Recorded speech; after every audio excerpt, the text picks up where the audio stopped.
Excelente día tengan, queridos audioespectadores. Yo soy Ángel y a continuación voy a leerles un libro de historia de la filosofía del autor Frederick Coplestone. Introducción. ¿Por qué estudiar la historia de la filosofía?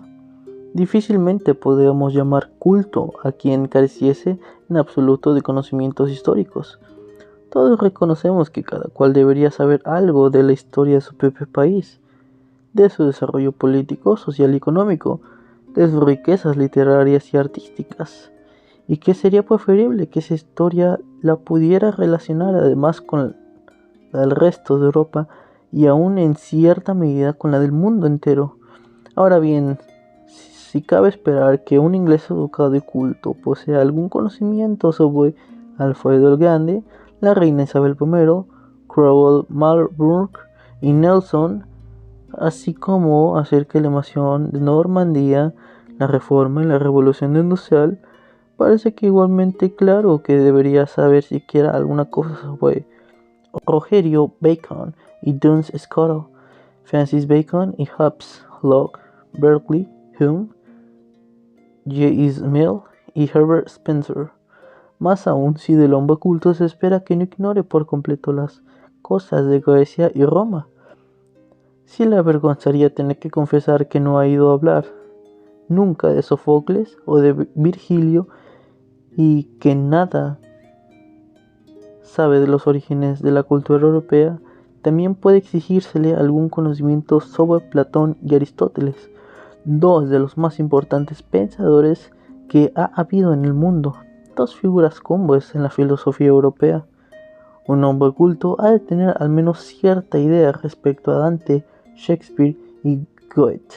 San Francisco de Asís y Fra Angelico, Federico el Grande y Napoleón I, porque no hemos de esperar que sepa algo también acerca de San Agustín y Santo Tomás de Aquino, Descartes y Spinoza, Kant y Hegel. Sería absurdo suponer que debemos informarnos sobre los grandes conquistadores, destructores y mantenernos en cambio en la ignorancia con respecto a los grandes creadores, aquellos que han contribuido positivamente a la formación de nuestra cultura europea. Mas no solo los grandes pintores y escultores nos dejaron el tesoro de su legado perdurable, sino también los grandes pensadores como Platón, Aristóteles, San Agustín y Santo Tomás de Aquino enriquecieron a Europa y su cultura. Entra por ende dentro de una formación completa del hombre al tener al menos algunas nociones acerca de la filosofía europea, ya que también nuestros filósofos, tanto o más que nuestros artistas y nuestros generales, han contribuido para bien o para mal a la configuración de nuestra época. Nadie habrá que considere la lectura de las obras de Shakespeare o la contemplación de las creaciones de Miguel Ángel como pérdidas de tiempo, pues sus valores intrínsecos no han disminuido porque hayan pasado ya siglos desde la muerte de sus autores. Así tampoco deberían considerarse tiempo perdido el dedicado a estudiar el pensamiento de Platón, de Aristóteles o de San Agustín, puesto que sus creaciones intelectuales perduran como extraordinarios logros del espíritu humano. El que después de Rubens hayan vivido y pintado otros muchos artistas no aminora el valor de la obra de Rubens. El que desde los tiempos de Platón hayan filosofado otros pensadores no quita interés ni belleza a la filosofía platónica. Es de desear que toda la persona culta sepa algo de la historia del pensamiento filosófico en el grado en que se le permitan sus ocupaciones, sus actitudes mentales y su necesaria especialización. ¿Cuánto más deseable no será esto para todos los que estudian precisamente filosofía? Me refiero concretamente a los estudiantes de filosofía escolástica, que estudian como la filosofía perennis. No deseo discutir el hecho de que hay una filosofía perenne, pero ciertamente tal filosofía no llovió del cielo, sino que nació del pasado, y si queremos apreciar con exactitud la obra de Santo Tomás de San Buenaventura o de Duns Scotus, tenemos que tener cierto conocimiento de Platón, Aristóteles y San Agustín. Además, si hay una filosofía perenne, algunos de sus principios no pueden menos de haber ido hasta los filósofos de la época moderna, que a primera vista, más que alejados, parecen que las posiciones defendidas por Santo Tomás de Aquino, alejadas que aparezcan de las posiciones defendidas por Santo Tomás de Aquino, y aunque así no fuese, resultaría instructivo ver qué consecuencias se siguen de unas premisas falsas y de unos principios erróneos, como tampoco se negaría que es detestable la costumbre de condenar a pensadores cuya mentalidad, puntos de vista, no sea comprendido o examinado en un genuino contexto histórico, como doy asimismo tener en cuenta que por otro lado, que las posibilidades de aplicar a todos los campos de la filosofía los principios verdaderos no se agotaron por cierto en la Edad Media,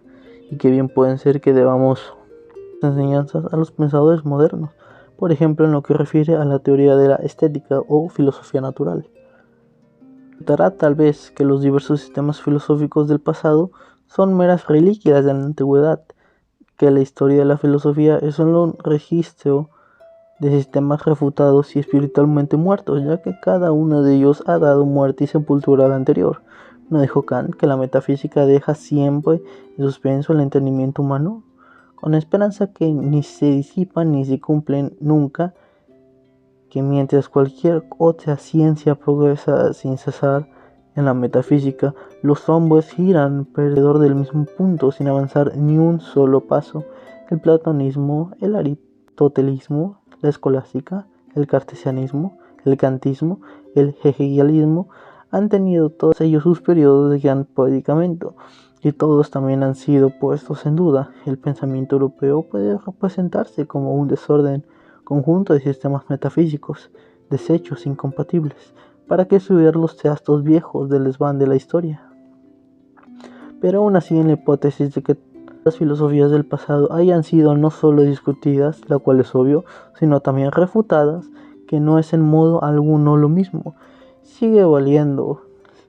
Los errores son siempre instructivos. En tanto se admita, claro está, que la filosofía es posible como ciencia y no de suyo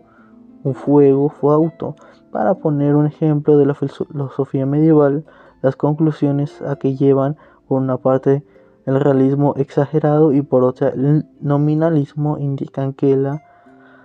solución al problema de las universales ha de ser intermedia entre esos dos extremos.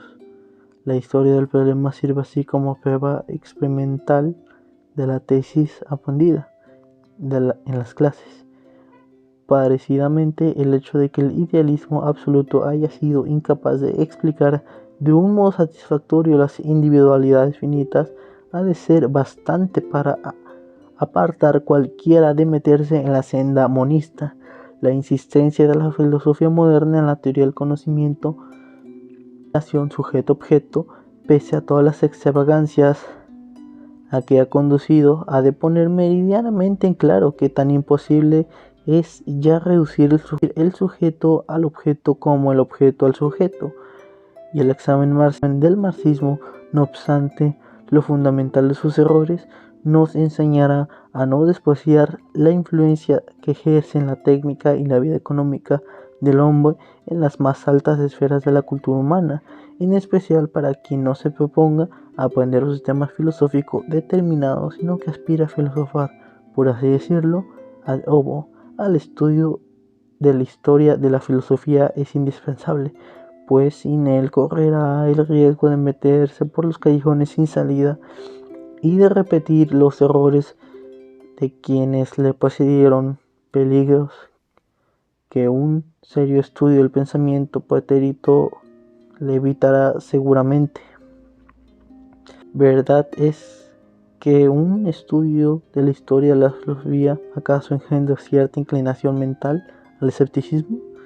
pero debe recordarse el hecho de que los sistemas se suceden unos a otros no prueban que toda la filosofía sea falsa. Si X abandona y combate la posición de Y, esto no demuestra de suyo que la posición de Y sea insostenible, o que X puede haberla abandonado sin motivo suficiente, o atendiéndose a unas premisas falsas cuyo desarrollo implicaba el alejamiento de la filosofía de Ye, que haya habido en el mundo muchas religiones, budismo, hinduismo, zoroastrismo, cristianismo, maoí, etc., no prueba que el cristianismo no sea la verdadera. Para probarla haría falta refutar por completo toda la práctica cristiana, pues lo mismo que es absurdo hablar como si las existencias de varias religiones desautorizadas ipso facto la pretendiesen de toda la religión a ser ella la verdadera, así también es absurdo hablar como si el sucederse de las distintas filosofías demostrase ipso facto que si hay una ni puede haber una filosofía verdadera.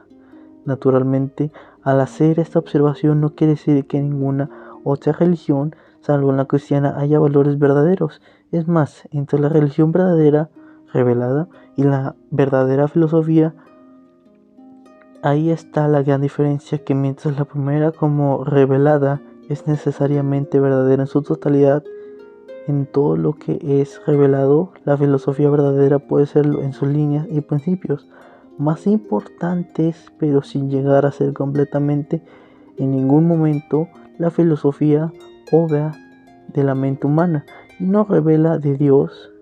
crece y se desarrolla. Sus puntos de vista pueden cambiar y renovarse, aumentar en número gracias a nuevos enfoques o al planteamiento de problemas nuevos. A medida que se descubren más datos, varían las situaciones, etc. El término filosofía verdadera o filosofía perenne no ha de entenderse como si denotara un conjunto estático y completo de principios y aplicaciones no susceptibles del desarrollo ni modificación.